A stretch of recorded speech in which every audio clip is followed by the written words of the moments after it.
నమస్తే, this is Mahija. Welcome to YK outlook.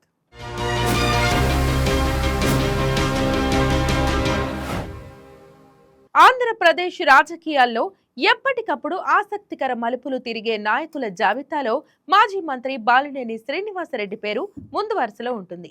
ముఖ్యంగా ఒంగోలు రాజకీయాల్లో తనకంటూ ప్రత్యేక శైలి, బలమైన క్యాడర్, వైఎస్ కుటుంబంతో సుదీర్ఘ అనుబంధం కలిగిన బాలినేని ప్రతి రాజకీయ అడుగు చర్చనీయాంశంగానే మారుతుంది. అలాంటి బాలినేని ఇటీవల తిరుపతిలో జరిగిన జనసేన కార్యక్రమంలో చేసిన వ్యాఖ్యలు ఇప్పుడు ఏపీ రాజకీయ వర్గాల్లో హాట్ టాపిక్ గా మారాయి. ముఖ్యంగా ఆయన మళ్లీ వైసీపీలోకి వెళ్తారన్న ప్రచారానికి ఫుల్ స్టాప్ పడిందా అనే చర్చ జోరందుకుంది. ఇంతకీ ఆయన చేసిన కామెంట్స్ ఏంటి? Let's watch this story.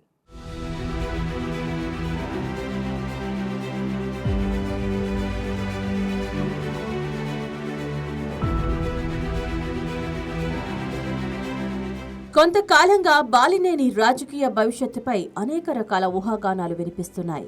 జనసేనలో చేరిన తర్వాత ఆయన పూర్తిగా యాక్టివ్గా కనిపించకపోవడం, అప్పుడప్పుడు పార్టీ మార్పుపై వస్తున్న ప్రచారం, సోషల్ మీడియాలో వచ్చిన ట్వీట్లు, డిలీట్లు అన్నీ కలిపి ఆయన తదుపరి రాజకీయ అడుగు ఏంటన్న దానిపై అనుమానాలు పెంచాయి. అయితే తాజాగా తిరుపతిలో బాలినేని చేసిన కామెంట్స్ మాత్రం రాజకీయ విశ్లేషకుల దృష్టిని పూర్తిగా ఆకర్షించాయి. బాలినేని శ్రీనివాసరెడ్డి రాజకీయ ప్రయాణం వైఎస్ కుటుంబంతో విడదీయలేని అనుబంధంతో కొనసాగింది.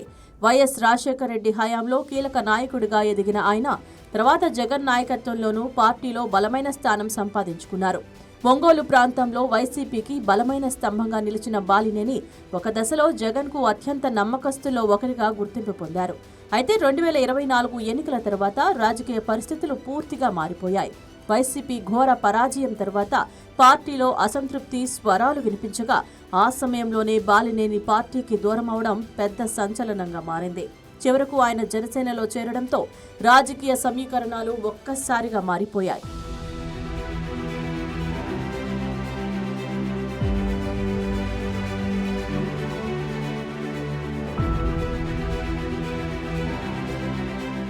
బాలినేని జనసేనలో చేరడానికి ప్రధాన కారణంగా ఒంగోలు టీడీపీ ఎమ్మెల్యే దామచర్ల జనార్దన్తో ఉన్న విభేదాలనే చాలా మంది విశ్లేషించారు. స్థానిక రాజకీయాల్లో ఇరు వర్గాల మధ్య చాలా కాలంగా ఉన్న రాజకీయ పోటీ, ఆధిపత్య పోరు బాలినేని కొత్త రాజకీయ వేదిక వైపు నడిపించిందన్న అభిప్రాయాలు వినిపించాయి. అయితే జనసేనలో చేరిన తర్వాత ఆయనకు ఆశించిన స్థాయిలో ప్రాధాన్యత దక్కలేదన్న చర్చ మాత్రం ఆగలేదు.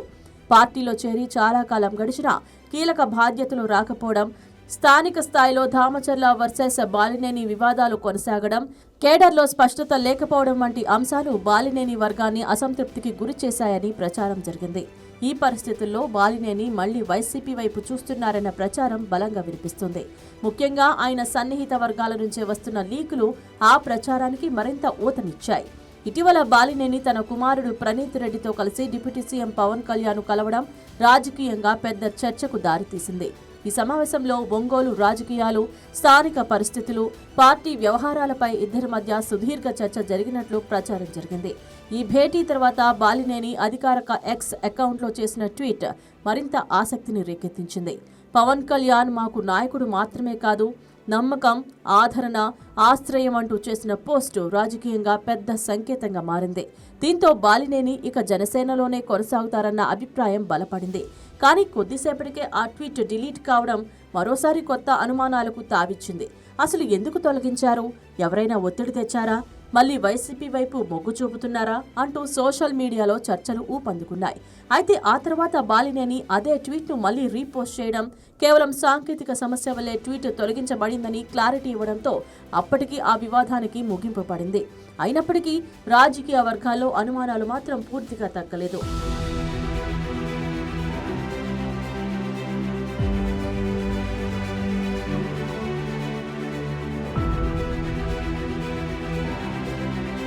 జనసేనలో చేరిన తర్వాత బాలినేనికి సరైన ప్రాధాన్యత దక్కలేదన్న విమర్శలు చాలా కాలంగా వినిపిస్తున్నాయి.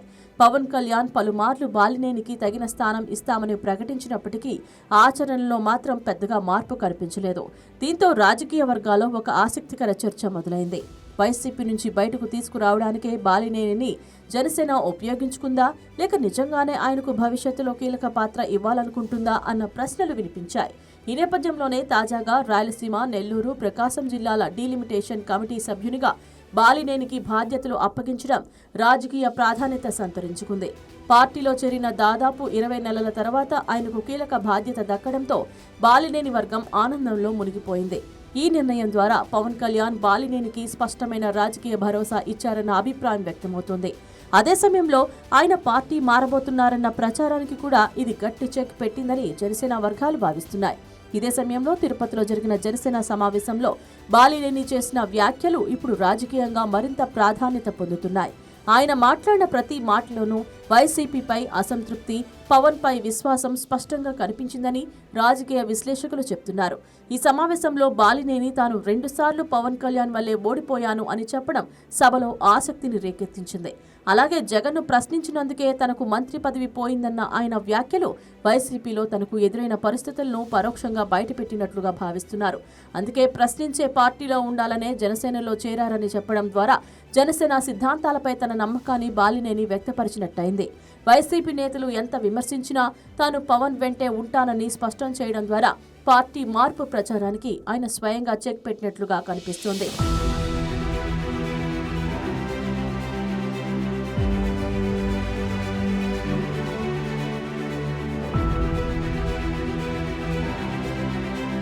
తాజాగా బాలినేని పవన్ కళ్యాణ్ పై వ్యక్తిగతంగా ప్రశంసలు కురిపించడం కూడా ఇప్పుడు రాజకీయంగా చర్చనీయాంశమైంది. గతంలో జగన్ పై మాత్రమే బహిరంగంగా ఇంతటి స్థాయిలో అభిమానం వ్యక్తం చేసిన బాలినేని ఇప్పుడు పవన్ ను కూడా అదే స్థాయిలో పొగడడం వెనుక రాజకీయ లెక్కలున్నాయా అన్న చర్చ సాగుతోంది. రాజకీయ విశ్లేషకుల అభిప్రాయం ప్రకారం పవన్ కళ్యాణ్ బాలినేనికి భవిష్యత్తుపై స్పష్టమైన హామీ ఇచ్చి ఉండొచ్చని భావిస్తున్నారు. ముఖ్యంగా ప్రకాశం జిల్లా రాజకీయాల్లో ఆయనకు కీలక బాధ్యతలు అప్పగించే అవకాశం ఉందన్న సంకేతాలు కూడా వినిపిస్తున్నాయి. దీంతోనే బాలినేని ఇప్పుడు పూర్తిగా జనసేనతో ముందుకు వెళ్లాలని నిర్ణయించుకున్నారన్న అభిప్రాయం వ్యక్తమవుతోంది. డీలిమిటేషన్ కమిటీ బాధ్యతలతో బాలినేని మళ్లీ రాజకీయంగా యాక్టివ్ అయ్యే అవకాశాలు కనిపిస్తున్నాయి. ముఖ్యంగా ఒంగోలు రాజకీయాల్లో తన పాత ప్రభావాన్ని తిరిగి తెచ్చుకునేందుకు ఆయన ప్రయత్నించే అవకాశం ఉందని రాజకీయ వర్గాలు అంచనా వేస్తున్నాయి. అయితే స్థానికంగా టీడీపీ నేతలతో ఉన్న విభేదాలు ఎలా సర్దుబాటు అవుతాయన్నది ఆసక్తికర అంశంగా మారింది. కూటమి రాజకీయాల్లో సమన్వయం ఎంతవరకు సాధ్యమవుతుందో కూడా చూడాల్సి ఉంది. బాలినేని రాజకీయ ప్రయాణం ఎప్పుడూ ఊహించని మలుపులతోనే సాగింది. వైసీపీ నుంచి జనసేనలోకి వచ్చిన తర్వాత కూడా ఆయన చుట్టూ రాజకీయ సస్పెన్స్ తగ్గలేదు. ఇప్పుడు తాజా వ్యాఖ్యలతో ఆయన క్లారిటీ ఇచ్చినట్లే కనిపిస్తున్నా ఏపీ రాజకీయాల్లో పరిస్థితులు క్షణాల్లో మారిపోతుంటాయి. అందుకే బాలినేని ఎపిసోడ్కు నిజంగా ఫుల్ స్టాప్ పడిందా లేక ఇది మరో కొత్త రాజకీయ మలుపునకు ప్రారంభమా అన్నది ఇప్పుడు ఆసక్తికర చర్చగా మారింది. ప్రస్తుతం మాత్రం పవన్ కళ్యాణ్ పై పూర్తి విశ్వాసం వ్యక్తం చేస్తూ జనసేన కార్యకలాపాల్లో చురుగ్గా పాల్గొంటున్న బాలినేని పార్టీ మార్పు ప్రచారాలకు గట్టి సమాధానం ఇచ్చినట్లే కనిపిస్తోంది. అయితే భవిష్యత్తులో రాజకీయ సమీకరణాలు ఎలా మారుతాయో తెలుసుకోవాలంటే మరికొంతకాలం వేచి చూడాల్సిందే.